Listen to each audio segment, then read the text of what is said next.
आपला पुढचा टॉपिक आहे वर्णविचार. तर त्याच्यामध्ये आता आपण बघूया की शब्द कशाला म्हणतात. तर ठराविक क्रमाने आलेल्या अक्षरांच्या समूहाला अर्थ प्राप्त झाला तर त्याला शब्द असे म्हणतात. परंतु शब्द असे एकत्र झाले की त्याचं वाक्य होतं. तर कोणताही विचार पूर्ण अर्थाचा असला की त्याला वाक्य असे म्हणतात. अनेक शब्दाच्या समुच्चयाने आपला विचार आपण पूर्ण करतो. जसं की मुलांनी खरे बोलावे हे वाक्य. तर ह्याच्यामध्ये 3 शब्द आहेत, मुलांनी, खरे आणि बोलावे. तर या शब्दांना पद असे म्हणतात. तर वाक्य असे शब्दांनी किंवा पदांनी बनलेलं असतं. तर शब्द आणि पद हे एकच. आता आपण हे हायलाइटेड वाचूया.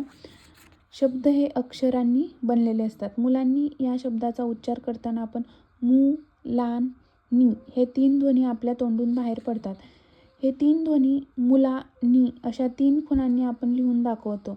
त्यांना आपण अक्षरे असे म्हणतो.